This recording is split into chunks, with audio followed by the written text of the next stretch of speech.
कैसे हैं आप लोग? आई होप कि बिल्कुल घर जैसे हैं। नहीं तो आदत डाल लीजिए, जीवन में छोटी बड़ी समस्याएं तो आती ही रहती है। आज के इस वीडियो में फिर से हम लोग व्याकरण की एक वीडियो लेकर के आ चुके हैं। इसमें हम लोग पिछले वाले वीडियो में हम लोग व्यंजन वर्ण के प्रकार देखे थे उच्चारण के आधार पर, ठीक है ना। कुछ ऐसे वर्ण थे जिसका उच्चारण करने पर मुख की वायु सभी अंगों को टच करती थी, स्पर्श करती हुई बाहर निकलती थी, उसको स्पर्श व्यंजन, अंतस्थ व्यंजन और ऊष्म व्यंजन, ये 3 प्रकार के देखे थे। इसके अलावा कुछ और भी देखे हुए थे, जिसमें हम क्या देखे थे, संयुक्त व्यंजन देखे थे, बात समझे कि नहीं। उसके बाद हम संयुक्त व्यंजन के बाद और भी बहुत इंपॉर्टेंट द्विगुण व्यंजन देखे थे, बात समझे कि नहीं। तो इंपॉर्टेंट चीज़ को देखे हुए थे। और आज के इस वीडियो में हम लोग क्या करने वाले हैं, प्रयत्न के आधार पर व्यंजन वर्णों को कितने भागों में बांटा गया है इसको देखने वाले हैं। मज़ा आने वाला है। एक बहुत ही इन्फॉर्मेटिव वीडियो होगा, बहुत ही मज़ेदार वीडियो होगा। लास्ट तक देखिएगा, मज़ा आएगा आपको। मात्र 15 से 16 मिनट का वीडियो होगा, लेकिन ये आपके लिए बहुत महत्वपूर्ण होगा। देखिएगा, वीडियो अगर अच्छा लगा तो दोस्तों के पास भी शेयर कीजिएगा, वीडियो को लाइक कीजिएगा, चैनल को नए होंगे तो सब्सक्राइब कीजिएगा भाई साहब। और फिर से जो है ना, एक एक करके लगातार सभी वीडियो को देखते रहिए, जुड़े रहिए मेरे साथ।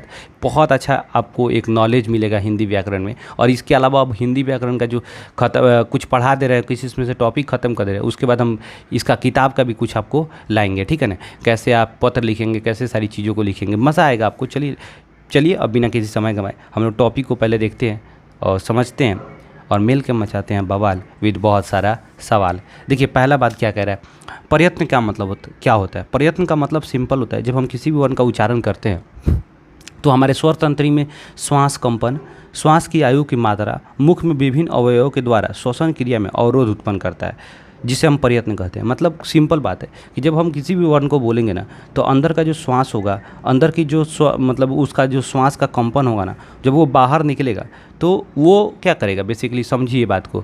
जब वायु बाहर निकलता है तो उसको विभिन्न प्रकार के हमारे मुख के अंदर की जो अंग है ना, उसमें अवरोध उत्पन्न करता है। जब वो अवरोध उत्पन्न करेगा तो उसमें कंपन उत्पन्न होगा, उसमें जो होगा झंझनाहट उत्पन्न होगा, ठीक है ना। उसी को हम लोग प्रयत्न कहते हैं, ठीक है ना। अब बात आता है क्या कि यहाँ पर 2 तरह की आपको प्रयत्न होगा। एक, या तो वो श्वास में कंपन उत्पन्न होगा, बात समझे कि नहीं, या फिर वो दूसरा क्या होगा कि श्वास की आयु अवरोध उत्पन्न होने की वजह से कम निकलेगा या ज़्यादा निकलेगा, ठीक है ना। तो आइए हम लोग चीज़ों को समझते हैं, थोड़ा सा देखते हैं। करेगा स्वर तंत्री में श्वास कंपन के आधार पर, जब स्वर तंत्री है ना तो उसमें श्वास कंपन जो होता है उसके आधार पर कि कुछ ऐसे वर्ण होंगे जिसको बोलने पर मुख से जो होता है ना झंझनाहट, यानी स्वर तंत्री ज़्यादा झंझीकृत करके मतलब स्वर तंत्री जो होगा ज़्यादा झंझीकृत होगा, तो उसे हम कहेंगे बेसिकली एक अलग तरह का हो जाएगा। और जब कम झंझीकृत होगा वो एक अलग तरह का वर्ण हो जाएगा, ठीक है ना। तो अब आइए समझते हैं कि कौन ऐसा वर्ण होगा जो स्वर तंत्री को ज़्यादा झंझीकृत करता है, यानी ज़्यादा झकझोर के बाहर निकलता है, और कुछ ऐसे वर्ण होंगे जो स्वर तंत्री पर कम क्या होता है, वहाँ पर घर्षण पैदा करता है। अब देखिए, इसके आधार पर जो है ना, स्वर कंपन के आधार पर, श्वसन कंपन के आधार पर 2 तरह को देखा गया व्यंजन वर्ण। एक घोष या उसी को सघोष कहा गया, और दूसरा जो है अघोष वर्ण कहा गया। अब आराम से चीज़ों को समझिए, घोष और सघोष वर्ण क्या है। देखिए, पहला कह रहे हैं घोष या सघोष, वैसा व्यंजन वर्ण जिसके उच्चारण में स्वर तंत्री में घर्षण उत्पन्न होता है उसे घोष या सघोष कहते हैं। जैसे सभी वर्ण वर्ग के तीसरा, चौथा और 5वां वर्ण, यानी घोष वर्ण किसे कहेंगे, वैसा व्यंजन वर्ण जिसके उच्चारण में स्वर तंत्री घर्षण उत्पन्न करते हुए बाहर निकलता है, यानी घसड़ते हुए जब बाहर निकलेगा, जब बोलेंगे आवाज़ जो भारी लगेगा तो उसको समझ जाइए कि वो घोष वर्ण है, सघोष वर्ण है। किसी भी वर्ण का तीसरा, चौथा और 5वां, जैसे मान लीजिए क वर्ग है, च वर्ग है, तो क वर्ग का तीसरा वर्ण तो क ख ग, तीसरा वर्ण ग आ रहा है, ग घ अंग, तो इसको बोलिएगा ना तो अंदर से देखिएगा थोड़ा सा भारी आवाज़ आएगा। क ख ये नॉर्मल आएगा, लेकिन ग घ अंग ऐसा लगेगा कि जो नट्टी पर जो है ना भाई साहब, कुछ ज़्यादा जो है ना मोटा सा आवाज़ आने लग जाएगा, बात समझे कि नहीं। एकदम से लगेगा कि आपका आवाज़ जो है काफ़ी भारी हो चुका है, तो उसे हम लोग घोष वर्ण कहेंगे, क्योंकि वो घसड़ते हुए बाहर निकल रहा है। उसके अलावा य ल व ये अंतस्थ व्यंजन आता था, उस व्यंजन में से एक वो आ जाएगा, ठीक है ना। ह दूसरा देखिए, ड और ढ, र और ढ, र और ढ, नीचे जब बिंदु लगा दिया जाएगा र और ढ, तो ये भी क्या हो जाएगा, आपका घोष वर्ण हो जाएगा, ठीक है ना। दूसरा, सभी स्वर वर्ण, जितना स्वर वर्ण है ये सभी के सभी सघोष वर्ण है। यानी आपको समझ आ गया होगा कि घोष और सघोष जो होगा, घोष या सघोष दोनों का तो एक ही नाम है, ठीक है ना। इसमें कौन कौन सा वर्ण आएगा, किसी भी वर्ण का तीसरा, चौथा, 5वां, य र ल व, और एक उस व्यंजन में से ह, दूसरा र और ढ, और सभी स्वर वर्ण। इतना क्लियर हो गया। अब आइए हम लोग देखते हैं थोड़ा सा घोष क्या होता है। घोष वर्ण क्या होता है, यहाँ पर घोष हो गया था, अब सघोष देखेंगे, अघोष देखेंगे। अघोष का मतलब क्या होता है समझिए, जिन व्यंजन वर्ण के उच्चारण में सिर्फ श्वास का प्रयोग होता है, स्वर तंत्री में कोई विशेष कंपन नहीं होता है, थोड़ा बहुत होता है जो हमें समझ नहीं आता है, उसे हम अघोष वर्ण कहते हैं, जिसमें घर्षण नहीं उत्पन्न होता है। अघोष का मतलब सिंपल है, जो घसरते हुए बाहर नहीं निकलेगा। जैसे सभी वर्ण का पहला और दूसरा, क्योंकि सभी वर्ण वर्ग का तीसरा चौथा पाँचवा तो सघोष हो चुका था बस, या घोष, जब तो बच कौन गया, पहला और दूसरा ही ना बच गया, तो वो कौन हो जाएगा, अघोष हो जाएगा। और एक ह उधर से, उस व्यंजन में से ह तो उधर ही चला जा रहा था, तो 3 गो बच गया, तालाबी समुदन स दंती स। तो यानी समझ जाइए, जितना स होगा यानी तीनों स जो होगा आपको अघोष में आएगा, प्लस पहला दूसरा वर्ण जो होगा ये अघोष में आएगा। इतना तो क्लियर हो गया ना। अब आइए, अब थोड़ा सा चीज़ों को समझते हैं।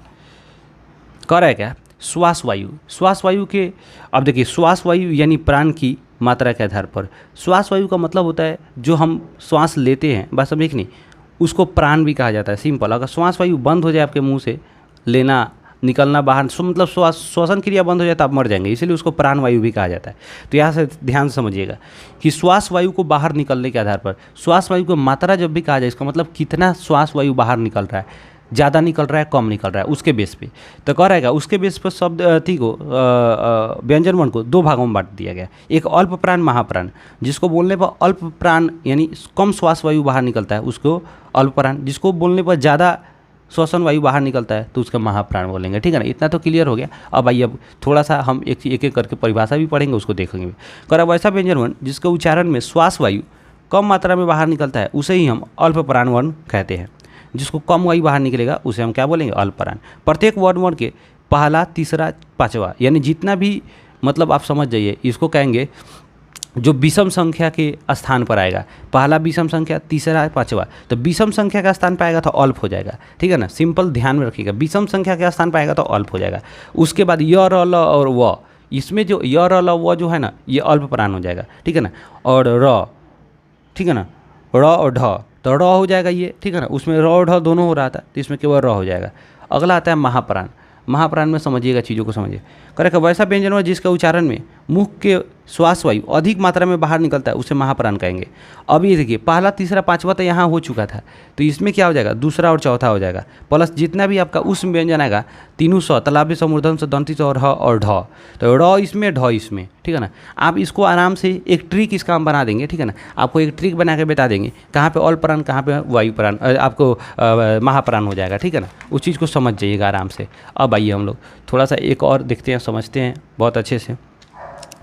अब देखिए भाई, उच्चारण के स्थान पर वर्ण वर्गों का भेद ये छोड़ दीजिए, इतना आपको दिमाग लगाने की जरूरत नहीं है। ठीक है ना, बस नॉर्मल समझिएगा, कंठ से जितना वर्ण का उच्चारण होगा उसको कंठ वर्ण कहा जाएगा। ठीक है ना, इसका हम ट्रिक बता देंगे आपको, ट्रिक भी बनाए हुए हैं, ट्रिक का वीडियो हम डाल देंगे आपको लिंक के डिस्क्रिप्शन में, देख लीजिएगा, ट्रिक से याद कर लीजिएगा तो वह आराम से हो जाएगा।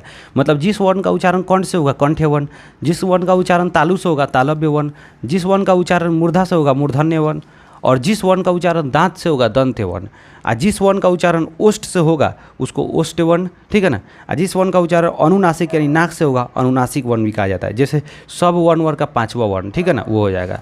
दूसरा देखिए, जिस वर्ण का उच्चारण जो होगा कंठ और तालु से होगा उसको क्या बोलेंगे हम लोग, कंठ तालव्य वर्ण। जिस वर्ण का उच्चारण कंठ और ओष्ठ से होगा कंठ ओष्ठ वर्ण, और जिस वर्ण का उच्चारण दंत और ओष्ठ से होगा दंत और ओष्ठ से होगा उसको दंतोष्ठ वर्ण कहेंगे।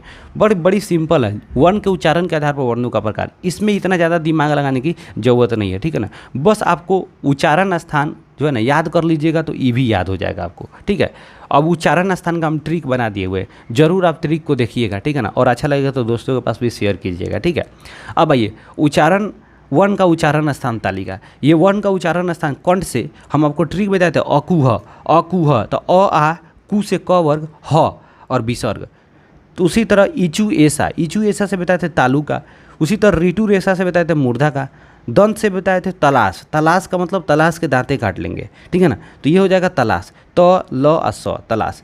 ओष्ठ से उपोष्ठ, उपोष्ठ, जब ऊ आएगा तो उसका बड़ी ऊ भी आ जाएगा, छोटी ऊ बड़ी ऊ दोनों का मतलब हो जाएगा। अब पो पवर और ओष्ठ, ओष्ठ से बोला जाएगा।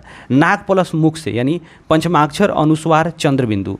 पंचमाक्षर सिंपल बात है, पंचमाक्षर का मतलब क्या हो गया, आपका जो अनुनासिक वर्ण था सबका पांचवा वर्ण वो हो जाएगा। अनुस्वार का मतलब क्या हो गया, जो बिंदु ऊपर दिया जाता है बिंदु। और चंद्र बिंदु का मतलब हो गया आपको यहाँ पर ऐसे दिया जाता है, एक चांद देकर के बिंदु चंद्र बिंदु, उस सब का सब नाक हो जाएगा। अगला कंठ और तालु से ए आय को बोला जाता है, और कंठ और ओष्ठ से ओ अ को बोला जाता है, दंत और ओष्ठ से वो को बोला जाता है। आप इसको याद भी कर लीजिएगा, ठीक है ना, एक जगह नोट भी कर लीजिए। हम आपको एक ट्रिक के माध्यम से भी बता देंगे, ट्रिक के मतलब बताए हुए उसका वीडियो डाल देंगे, आप आराम से प्यार से समझ जाइएगा, ठीक है ना। अब आप समझ जाइए कि पूरा का पूरा वर्ण यहाँ पर एकदम क्लियर हो गया, ठीक है ना। क्या होता है सघोष, घोष, आप देख लिए यहाँ पर अल्पप्राण महाप्राण, सारी चीज़ों को देख लिए बहुत अच्छे ढंग से। आई होप कि ये वीडियो बहुत ही ज़्यादा अच्छा लगा होगा। वीडियो अच्छा लगा होगा तो लाइक कीजिए, चैनल को सब्सक्राइब कीजिए, नए होंगे तो दोस्तों के पास जरूर शेयर कीजिए, सपोर्ट कीजिए भाई को, चैनल को बढ़े आगे, ठीक है ना। और इससे इन्फॉर्मेटिव अच्छा वीडियो लाएंगे आपके लिए, और किस तरह आपको मैट्रिक में बहुत अच्छा मार्क्स लाना है, इस तरह की सारे टिप्स हम आपको देते रहेंगे। जुड़े रहिए भाई के साथ, मिलते हैं नेक्स्ट वीडियो में बवाल मचाते हुए, तब तक के लिए जय हिंद।